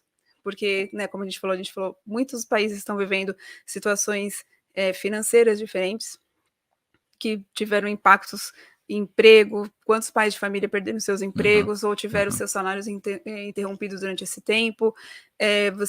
A gente viu o impacto do ficar em casa, da falta do toque entre as pessoas, o quanto isso foi prejudicial durante esse período. E ontem mesmo aqui na igreja, né? Se você que não assistiu, já está disponível no nosso canal do YouTube, assista, você vai ser muito abençoado e edificado. As ministrações do pastor aqui foram com as ministrações, mas a gente tem falado, o senhor tem tratado, tem lidado com esse assunto, e a gente queria conversar um pouquinho sobre saúde emocional, né, que a gente até comentou, o que está vindo à tona hoje só está vindo, a gente está vendo hoje talvez só a pontinha do iceberg, que tem muita coisa que está debaixo, que nenhuma crise ela causa problema, ela só revela aquilo que talvez já estivesse escondido, né, aquilo que já estava. E aí a gente queria conversar um pouquinho sobre isso, sobre saúde emocional, sobre os impactos da pandemia. Depois a gente vai falar um pouquinho de igreja, mas a princípio de uma forma geral, né, na sociedade, né, o que você tem visto, como você tem tratado, enfim, vamos falar um pouquinho desse assunto. Esses são, de facto, relatórios a nível mundial. No caso concreto de Portugal, houve um crescimento enorme ligado à ansiedade e depressão.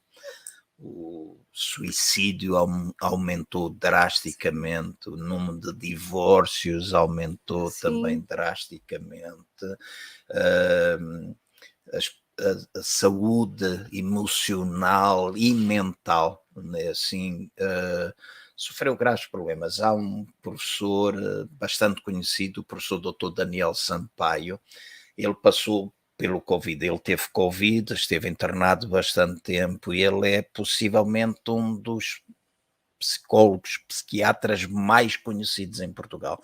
Ele era irmão do ex-presidente da República Portuguesa, o Dr. Jorge Sampaio, e ele trabalhou muitos anos com adolescentes, principalmente adolescentes, e ele disse, a saúde mental, ele teve a coragem de confessar que o pós-pandemia foi desastrosa para ele próprio em termos de saúde mental. Ele hoje recuperou e dá muitos ensinamentos, está a fazer muitas palestras, está hoje a liderar uma organização por causa do abuso sexual. A pandemia, parecendo que não, trouxe um aumento do abuso sexual. O abusador ficou trancado em casa, muitas vezes com a vítima. Então houve um crescendo enorme. Ele hoje lidera um grupo português nesse sentido, e ele estava a dizer que talvez a próxima década aquilo que nós mais vamos enfrentar e com aquilo com qual nós vamos ter de lidar é de facto a saúde emocional, e porque trouxe ao de cima, de facto, aquilo que estava já escondido. As Sim. pessoas no seu dia a dia, debaixo da sua agitação, às vezes não tiram tempo para pensar nelas próprias, para olharem para dentro de si mesmo, descobrir de facto a dor que elas têm, e porque não lidam, as coisas vão se acumulando, e quando ficamos debaixo de pressão, começamos a explodir para tudo quanto é sítio, começa a haver de facto um transbordar de um sem fim de coisas que estão dentro das pessoas e que é necessário ser tratado. Eu investi bastante nisso, já disse, creio que no início, sempre foi um assunto que me interessou, e Uhum. talvez desde final de 2019 ainda não havia, eu já estava, não havia ainda a pandemia, porque Antes ela até da Sim. foi pandemia, até né? antes da pandemia, creio que era uma preparação de Deus para mim, mas depois, durante a pandemia, eu estudei muito, muito, e estava a dizer o apóstolo Willy, criei a Academia Iceberg, tenho um curso que eu posso dar mais de 100 horas neste sentido, né, onde envolve aquilo que nós falámos ontem, que é tentar ajudar as pessoas no seu íntimo, não é? Quando eu falo de iceberg, os estudos dizem que são 80, 90% é visível, aliás, 10, Invisível, né? 20% é É visível, visível e o E o 80, resto. restante 90% é invisível, é o que está.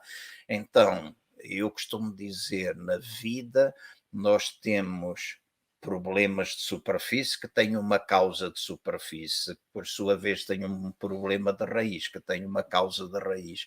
E se nós não formos à raiz e mexermos com as coisas, não é assim, a pessoa vai sempre ter, porque é o que a gente vê, aquilo que está visível, é simplesmente o transbordar. Sim. É Uhum. simplesmente o transbordar. A gente fala no álcool, a gente fala na prostituição, a gente fala na pornografia, a gente fala na TV, redes sociais, os vícios disso e os vícios daquilo, e há de facto uma série de coisas que se tornam visíveis, mas às vezes o que leva as pessoas a terem aquilo é o que está escondido.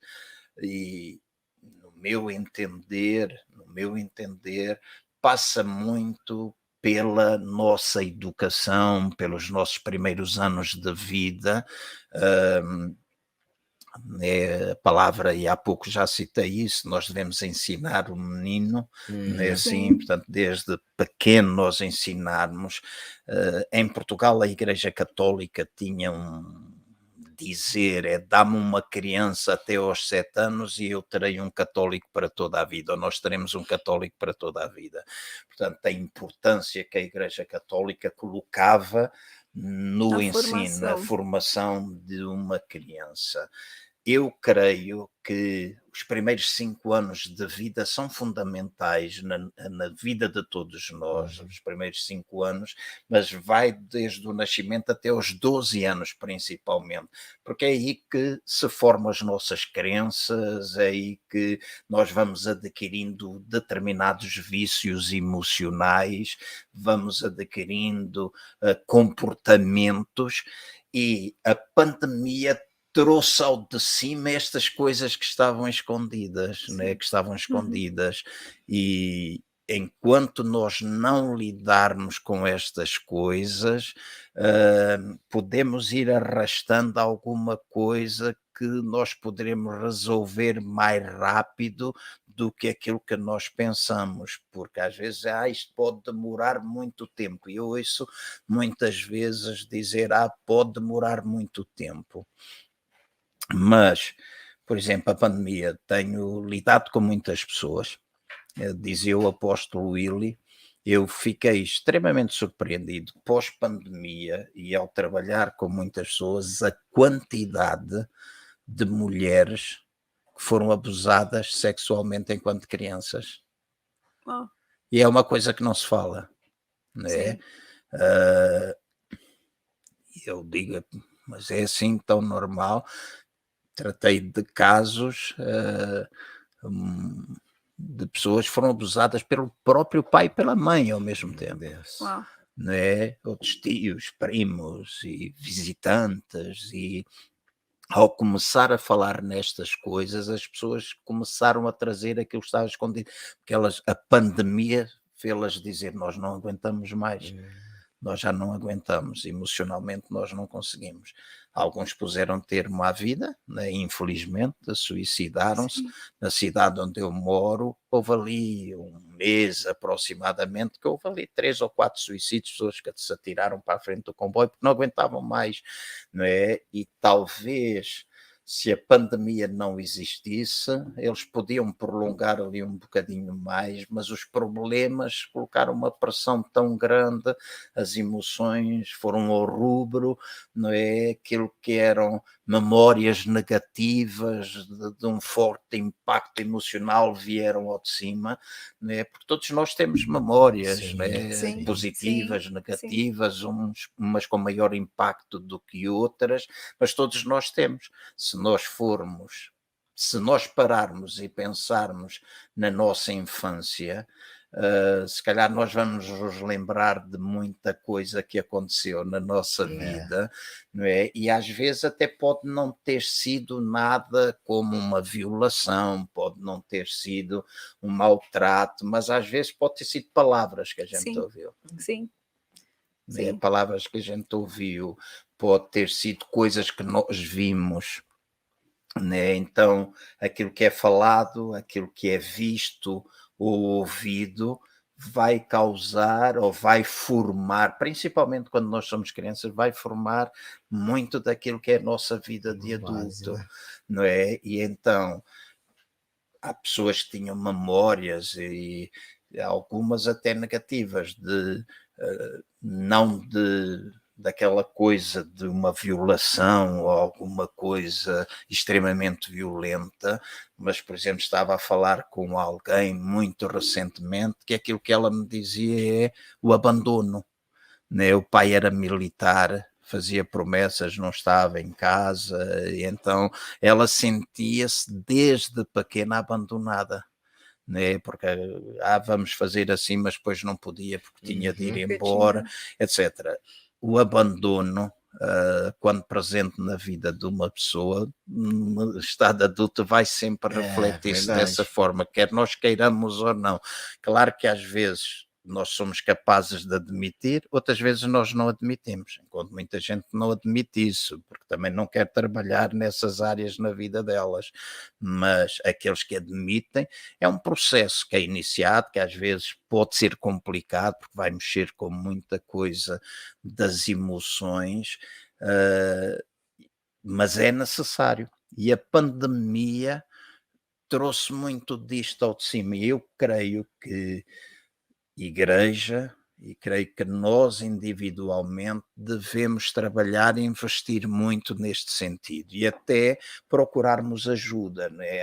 Há aqueles que poderão ajudar outros, mas há aqueles que precisam recorrer a um conselheiro, recorrer a um amigo, recorrer ao pastor da igreja, recorrer a um profissional, a alguém que possa ajudá-los a descobrir o que é que está lá no fundo, lá na raiz, como falava ontem, né, do copo emocional, a dor mais forte vai sempre ao fundo do copo, vai sempre lá, a emoção negativa mais forte fica sempre no fundo. Você estava falando do copo, lembrando do copo, né, pastor? Você falando dessas coisas interessantes, né, que ele falou, que nem durante esse período de pandemia descobriu relação de mulheres que tinham sido abusadas, né? Acho que a pandemia veio para fazer esse copo ali transbordar e trazer essas coisas à tona, né? Porque as pessoas, há uma série, uma pessoa que, por exemplo, e eu descobri muito isto, e para mim era um pouco estranho, de certa forma um pouco estranho, que é, por exemplo, uma pessoa ter sido abusada e sentir-se culpada, né? Quando na realidade ela devia sentir-se vítima, mas ela sentia. Encontrei já pessoas que os pais se divorciaram agora durante a pandemia, gente que é nova e sente-se culpada porque os pais se divorciaram, quando na realidade acaba por ser uma falsa culpa. Os pais não se divorciaram por causa dela. A responsabilidade não é dela, não é dela, né, mas elas sentem. Então, se nós não trabalharmos estas áreas, não é? Estamos a falar com adolescentes, estamos a falar de crianças, estamos a falar, claro, isto reflete-se também, como na vida de muitos adultos, com aquilo que já aconteceu no passado deles. Mas tudo isto tem de ser trabalhado e a pandemia fez agitar, e acho que a Igreja tem de olhar para a saúde emocional com muita atenção. Acho que vai ser um problema que nós vamos ter por alguns anos. Nós pensamos muito na saúde física, sim senhor, é importante, se nós temos uma dor de cabeça, horária, dor, ir embora, ou a perna crescer, ou qualquer coisa que é um milagre físico. Eu continuo a acreditar neles e acho que é importante, mas às vezes a falta de saúde emocional causa danos maiores. Danos maiores, porque as pessoas às vezes não acreditam nelas mesmas. E eu acho que há 3 crenças, se eu posso dizer assim, que são fundamentais na nossa vida. Uma é a nossa identidade, né? Eu preciso saber quem eu sou. Outra é a crença da capacidade, eu saber que eu sou capaz, né? E quantas pessoas durante esta pandemia pensaram que não eram capazes. Eu não sou capaz disso, isto é demais para mim, eu já não aguento, isto é o fim do mundo, né? São expressões que as pessoas vão usando, mas que estão a mostrar alguma coisa que está escondida. A crença da capacidade não está presente. E outra crença é do merecimento, né? Eu não mereço, isto não é para mim, se for numa promoção de trabalho, eu não mereço, eu não sou capaz. E nós depois usamos expressões. Deixa-me, está a vir agora, por exemplo, ligada à área financeira, não é? Nós usamos expressões, o dinheiro não cai da árvore, o dinheiro é sujo, isto tudo é muito árduo, nós para conseguirmos isto isso é coisa de rico, né? E eu às vezes digo assim, né? E descobri isso há algum tempo atrás, também não foi assim há muito tempo. O dinheiro de facto não cai da árvore, mas a árvore dá dinheiro. Eu se tenho uma árvore, eu tenho lá madeira, eu tenho frutos, né? Dá dinheiro. Então o dinheiro não cai, mas dá-me, né? A árvore é uma coisa que é boa. Então eu tenho de perceber que eu sou merecedor, seja nessa área, seja na saúde, seja noutra. Claro, com um verdadeiro equilíbrio, não é? Não podemos também ficar obcecados por uma coisa que é um ideal de vida e que todos nós pretendemos que seja plena em todas as áreas, mas todos nós também sabemos que isso não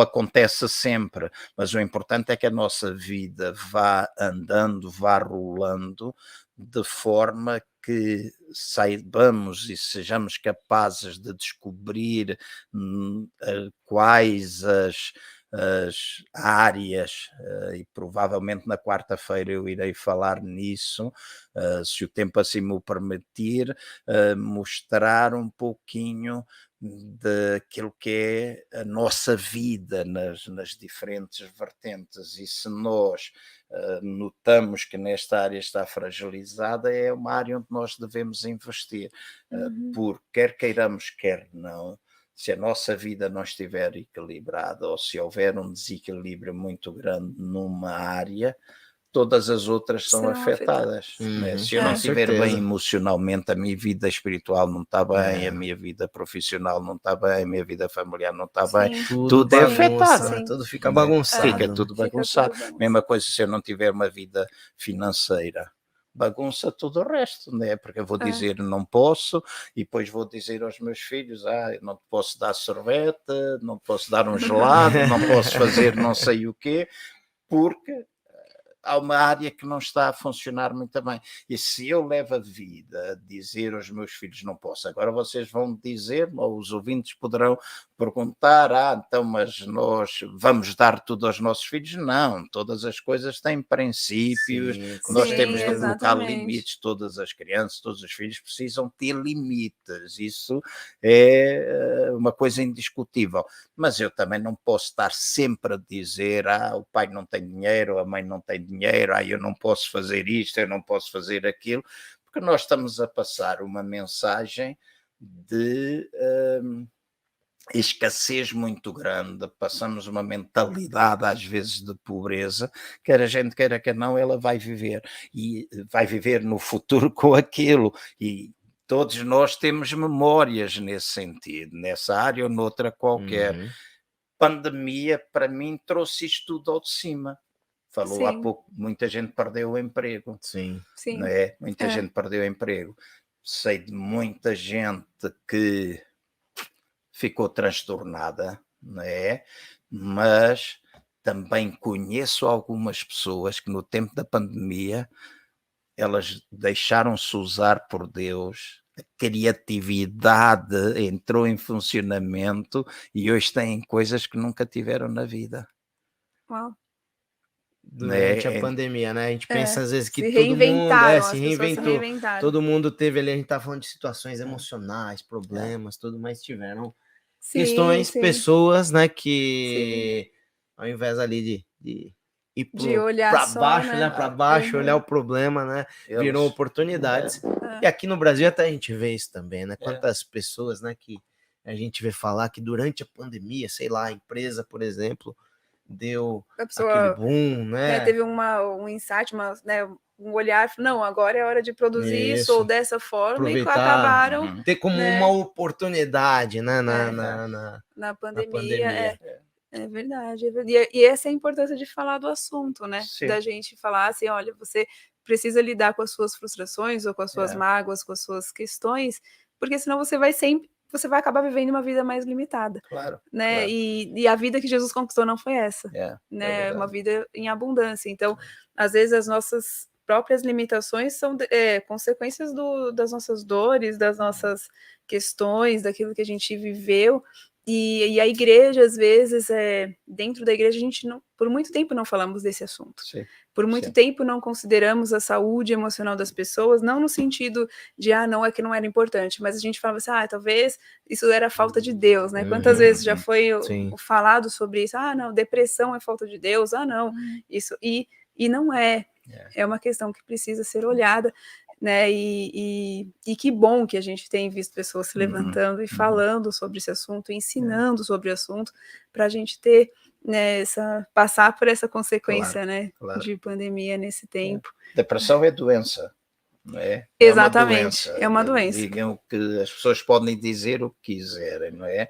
Eu, em 44 anos de ministério, já vi muita gente demonizar aquilo que é a parte emocional, não é? E vem demónios e vem espíritos maus em tudo quanto é sítio, e às vezes a pessoa simplesmente precisa de ajuda emocional, não é? E graças a Deus, porque também já tive a oportunidade de estar em espaços, não é? Sim, com homens de Deus, que é importante. Eu gosto muito de ir e aprender, observar, etc. Gosto, porque acho que nós estamos sempre num processo de aprendizagem.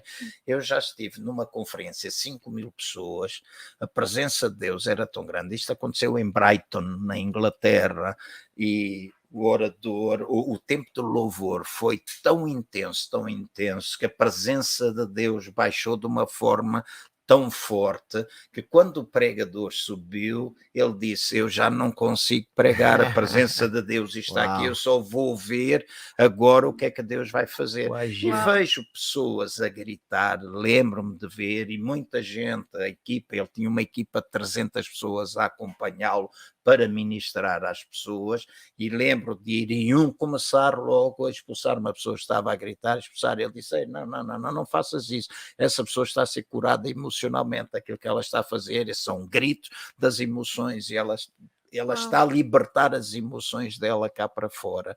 E eu acho que isso é importante nós fazermos, porque todos nós passamos por isso, e a igreja precisa ter esta noção no tempo presente.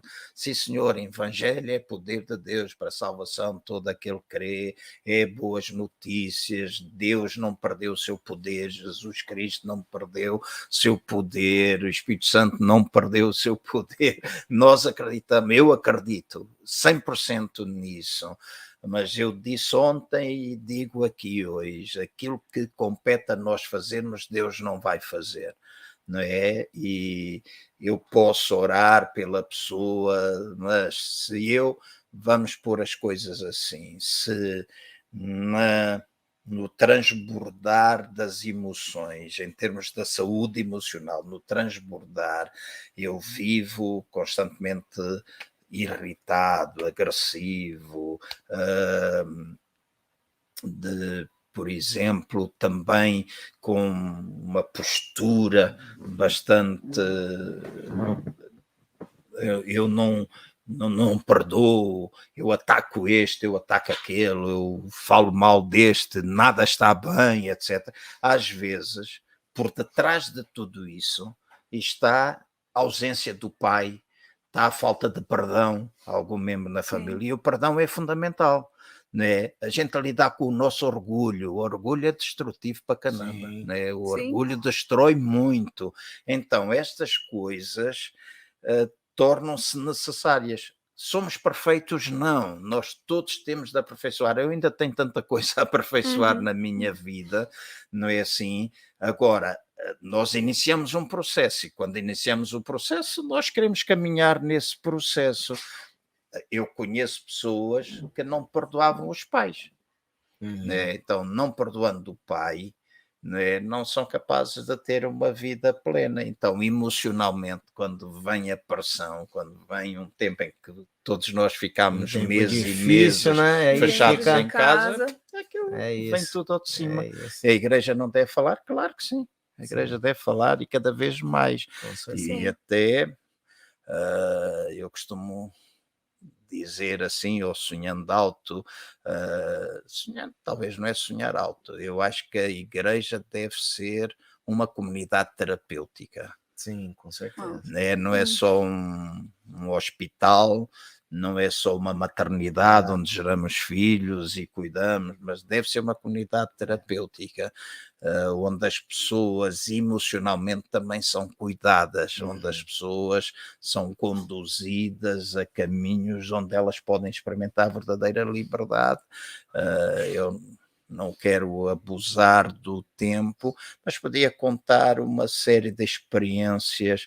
Eu venho de uma família saudável, o meu pai e a minha mãe fizeram tudo o que podiam fazer por nós, e eu lembro-me de ouvir em criança a minha mãe todos os dias, sempre que havia um problema, a minha mãe dizia, eu já lidei com isso, mas a minha mãe dizia, nós sofremos o dano. Nós sofremos o dano. Aquela expressão constante de eu ouvir a minha mãe a dizer, tu tens de sofrer o dano.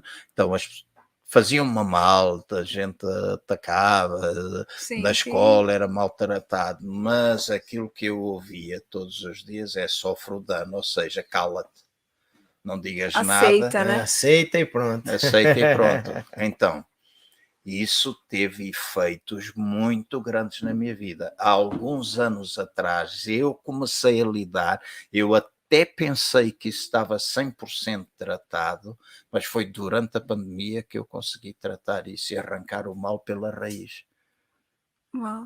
Né? E eu podia contar muitos exemplos de quanto uma simples frase que eu ouvi causou efeitos nefastos na minha vida. Já partilhei com o apóstolo Willy algumas coisas, desde se eu ia para um casamento ou se eu ia para um almoço com muita gente e era um buffet. Na minha cabeça eu ficava sempre, e eu sempre me colocava no fim da fila, né, assim, porque os outros tinham de comer. se não houvesse mais comida, eu não comia, estava tudo bem. O importante era eles comerem, né? E isso não é bom.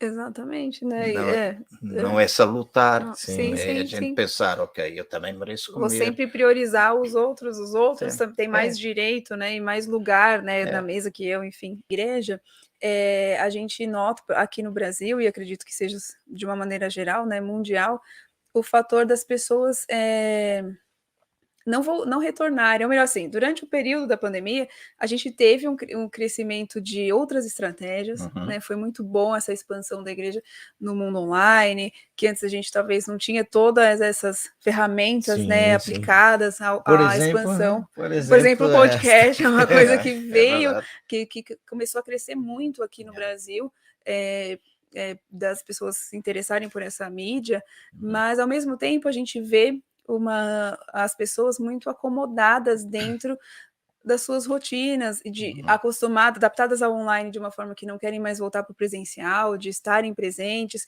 E isso também afeta o relacionamento da igreja e da fé. E aí eu queria que você comentasse um pouquinho de como você tem percebido isso em Portugal, como que tem sido as coisas, não só em Portugal, mas nas outras igrejas, né, que você passa, que você conhece, e para a gente conversar um pouquinho sobre isso. Eu creio que, procurando ser rápido, é um problema mundial. Tenho relatos de Angola, por exemplo, que o pós-pandemia não teve tantos efeitos na igreja, ou seja, o povo lá tem sido ousado e continua praticamente a congregar, e algumas pessoas, algumas igrejas aumentaram em frequência, assim, pós-pandemia, o que acaba por ser bom. Na generalidade, e Portugal não escapa a esta situação mundial, a nossa igreja não escapa. Há cristãos, talvez cerca de 30% das pessoas que assistiam à nossa igreja quando a pandemia começou, não mais voltaram a ter uma reunião em público, nunca mais estiveram presencialmente, nunca mais, só online. E lá está, o online traz conforto. Eu ligo, né, da hora do culto, ligo, estou ali a ouvir, mas estou a tomar o pequeno almoço, estou a preparar o almoço, estou a fazer... mais talvez como um programa, né, pastor? Como estivesse assistindo um filme ou algo do tipo. Alguns permanecem do princípio ao fim. Alguns permanecem do princípio ao fim, e hoje há formas, há meios de nós sabermos de quem está a visualizar, quem não está. Hoje há formas para isso, não é? Há de facto, mas são poucos aqueles que às vezes permanecem do princípio ao fim. Depois às vezes, mas eu vou ouvir mais tarde.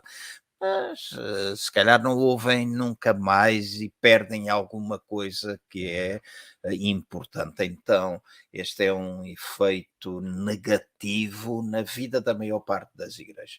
Por exemplo, em Portugal, só na cidade de Lisboa, recebi uma estatística há cerca de 4 ou 5 semanas atrás, 30 igrejas fecharam. Se calhar no Brasil aconteceu a mesma coisa, igrejas que fecharam porque as pessoas deixaram de ir, então não há possibilidade de manter lugares abertos, lugares arrendados, etc. Então tem esse problema. Para além disso, também creio que se perde, eu sou defensor e acho que de facto foi muito bom esta abertura online, muita gente não estava preparada. Vou dizer, nós nunca tínhamos feito uma reunião online, nós gravávamos e depois punhamos posteriormente no canal, mas online não.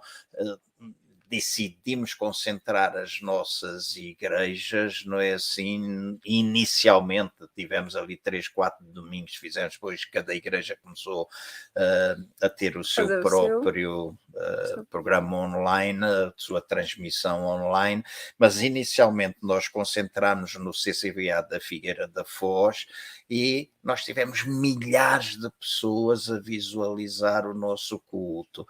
Também foi o início da pandemia. não é? Porque depois, como se estendeu durante tanto tempo, até no online se começou a perder pessoas. Sim. Não é? Sim. Até no online Sim. começou-se. No início, nós éramos capazes de ter 7.000. Lembro que na primeira semana que nós fizemos, a partir da Figueira da Foz, tivemos 7.000 pessoas. Não é? E é fantástico, né? Sim, É uma coisa que é nossa, fantástica, quantidade. mas depois começou a diminuir à medida que se foi prolongando a pandemia. Então, houve esse prejuízo. É muito bom, de facto, as coisas que cresceram, não é? Há agora, e eu tenho participado de algumas reuniões Zoom com cristãos que estão em Hollywood e tentar perceber o que é que a gente pode fazer novo. Um deles, que é cristão, membro de uma igreja nos Estados Unidos e que trabalha em Hollywood em grandes produções de filmes, ele disse que uma das coisas que está a causar mais impacto na América, em termos do não cristão, é igrejas a produzirem filmes que envolvam a comunidade. Ele disse, pronto, há igrejas que são capazes de gastar 1 milhão, há outras que gastam $100.000 e há outros que gastam 20.000, mas o que ele diz é fazer alguma coisa onde a comunidade possa participar, porque toda a gente vai ver-se ali no filme. Então eles dizem que tem mais efeito, tem produzido mais resultado que os programas da televisão, do que as transmissões dos cultos online. Ele deu estatísticas que normalmente os tempos de louvor, no início, quando a transmissão começa, a pessoa liga, entra muita gente, mas depois muitas pessoas saem e depois voltam para ouvir a palavra, e as pessoas ficam muito centradas na palavra e depois desligam. Quando está perto também desligam e vão embora. Então isto são dados que foram fornecidos por ele e que fazem estudos. Há uma série de organizações cristãs nesse sentido. Feitos negativos, com a ausência das pessoas, também houve os tais aspectos. Eu acho que quarta-feira vou falar disso, a importância do tal toque, da importância da visualização, a importância da demonstração de afeto, tantas que acabam por ser emoções positivas que precisam encher o nosso copo para primeiro remover o que é negativo e depois encher com aquilo que é positivo. E o negativo tem tendência a permanecer mais tempo do que o positivo, né? Portanto, o positivo precisamos estar sempre a encher. E se nós não estamos presentes, e se nós, porque hoje toda a gente faz assim, ninguém quase dá beijinho, etc. Pronto, eu saio um pouco dessas normas. Durante os tempos da pandemia procurámos sempre respeitar aquilo que as organizações da saúde disseram, mas a partir do momento que eles começaram a dar liberdade, eu voltei outra vez a abraçar, a dar beijo, a fazer e a dizer aos crentes para fazerem isso, porque acho que é importante. Com certeza. E às vezes a nossa farmácia interna, não é assim, é acionada na medida que a gente está. Quando eu dou um abraço, domingo nós demos aqui um abraço, nós estamos a estimular a nossa farmácia interna, não é? Há determinadas substâncias que são necessárias, que são acionadas quando eu rio, por exemplo. Ou quando eu dou um abraço, ou quando eu dou um elogio. Há determinadas coisas que da nossa farmácia interna começa a ser produzida, por exemplo, serotonina, né? Começa a ser produzida, não é? E isto faz falta, né? A comunhão faz falta. Numa igreja como a Vida Nova, onde eu estive presente e tive a oportunidade de comentar que a minha esposa estava a falar com ela e estava a dizer, é uma comunidade afável, onde as pessoas têm iniciativa, falam, partilham, etc. É muito bom, não é? Se isso deixa de estar presente, tudo aquilo que é um ambiente ou uma atmosfera que foi criada desaparece, né? E a atmosfera sustenta os climas. É isso. A atmosfera sustenta o clima. E é o que você falou, né, pastor? A gente descobriu algumas formas, que nem você deu o exemplo lá do CCVA, que vocês nunca tinham feito ali algo online. A gente descobriu novas formas, né, de se levar o evangelho, que são totalmente válidas. Eu acredito que isso é algo que veio para ficar, essa forma da gente comunicar o evangelho, né? Até eu costumo dizer, né? Jesus disse para irmos ao mundo, que é a maneira mais fácil que a gente ir pela internet, mas tem toda essa questão que até você falou, falta, né? O toque, olho no olho, a gente tá né? junto, né? Porque é isso que cura uns aos outros, é ali que a gente... Um corpo não é feito de membros, né? Um aqui, outro lá, né? Eles têm que estar juntos de alguma forma para que aquilo esteja vivo, né? E é isso. E falando desses tempos atuais, pastor, para a gente se encaminhando para o final da nossa conversa aqui, a gente queria que você deixasse uma palavra para a Igreja do Senhor, uma palavra para esses tempos. Falamos aqui de inúmeras coisas, né? Dos desafios do mundo, desafios pós-pandêmicos. A gente queria saber o que você tem de mensagem para deixar. Eu estava a lembrar-me de uma passagem da multiplicação dos pães. Não tem aparentemente nenhuma associação com aquilo que nós temos vindo a falar. Há duas palavras dentro de mim neste momento. Quando Jesus curou aquele paralítico lá junto ao tanque de Betesda, o lugar da misericórdia, aquele homem doente há tantos anos, quando Jesus chegou junto dele e perguntou: queres ficar são? E a resposta daquele homem ao fim de tantos anos doente, não é assim, bastava dizer sim, eu quero, e imediatamente Jesus intervinha, ele lançou uma série de expressões assim, que demonstraram a doença, que ele não estava só fisicamente doente, ele estava emocionalmente doente também, quando ele disse: eu não tenho ninguém que me meta dentro, vem o anjo, agita a água, alguém entra primeiro do que eu, parecendo que não estão uma série de coisas emocionais envolvidas. Então eu costumo dizer que aquele homem não estava só doente fisicamente, estava doente emocionalmente.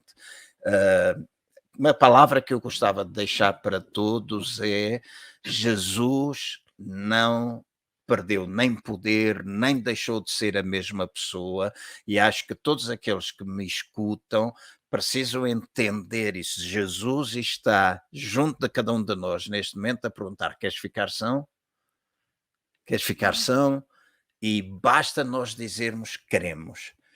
Processo como nós vamos ficar são pode ser diverso, né? Pode ser muito diverso, pode ser através do auxílio de um pastor, pode ser através de um conselheiro, pode ser de um amigo, pode ser de um terapeuta e que vai trabalhar determinadas áreas, mas qualquer destas pessoas que vai ajudar, Deus está por trás, Deus está a querer cuidar. E eu gostava de deixar para cada um de vocês esta verdade. Jesus continua hoje a perguntar: queres ficar são? Se tu queres receber a cura, e basta dizer: eu quero. E eu creio que esta é uma verdade que tu precisas guardar depois deste podcast. Eu quero, dizer eu quero, porque tens doenças emocionais, podem ser até físicas, coisas mentais, mas o dizer eu quero a Jesus é importante. Quando falei da multiplicação dos pães, eu estava-me a lembrar de que Jesus foi a um lugar à parte para orar. Jesus teve ali a oportunidade depois de multiplicar pães, porque a multidão seguia e uma grande multidão se colocou diante dele, e hoje há uma multidão no nosso mundo, nas nossas cidades. Diz que Jesus, quando olhou para aquelas pessoas, eram como ovelhas sem pastor. Às vezes algumas expressões eram eles não tinham médico, eles não tinham quem cuidasse deles. Então há hoje uma multidão onde provavelmente tu te podes incluir, que estás sem pastor, estás sem médico, estás sem quem cuide de ti. E aquilo que eu posso assegurar é que Jesus, ele nunca se deixa atrapalhar pelas circunstâncias. Ele foi à parte para orar, ele separou-se para buscar, mas na hora da necessidade ele mostrou-se presente. Ele mostrou-se presente, ele foi capaz de multiplicar pão, foi capaz de multiplicar os peixes, alimentar e ainda sobejar. E eu creio que em todas as áreas da nossa vida, né, porque depois se nós formos olhar para aquele milagre, as grandes lições que trazem para a nossa vida, ele é o Deus do suprimento. Então uma pandemia pode ter trazido muitos problemas, mas ele continua a ser o Deus do suprimento, ele continua a ser o Deus que multiplica, ele continua a ser o Deus que alimenta, ele continua a ser o Deus que sara, porque ele fez milagres, ele operou, ele continua a ser o Deus até que traz sobra, né? Traz mais do que aquilo que a gente precisa, né? E então, não, o meu conselho é não desanimem, não olhem para as circunstâncias que vos rodeiem, clamem por Ele. Clamem por Ele, Ele conhece-vos melhor do que qualquer outra pessoa, então se clamarem a Ele, Ele vai responder, e vai responder mostrando todo o seu amor, todo o seu cuidado, toda a sua amabilidade. E este é o Jesus que nós pregamos, este é o Jesus que nós anunciamos, este é o Jesus que nós conhecemos, é o Deus a quem nós amamos e que estamos tão gratos por sermos filhos dele, né? Tão gratos por sermos filhos dele. Glória a Deus, pastor João Cardoso. Obrigado. E aí, Dani?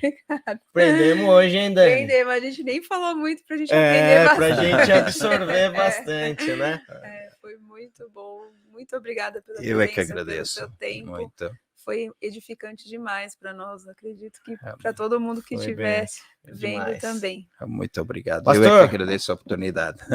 Obrigado, foi bênção demais. Obrigado. Dividir aqui esse momento aqui com você. Se inscreve aí no nosso canal se você não está inscrito para acompanhar os próximos episódios. Compartilhe para que pessoas sejam alcançadas e... Por favor, esteja conosco e até a próxima. Tchau, tchau. Deus te abençoe.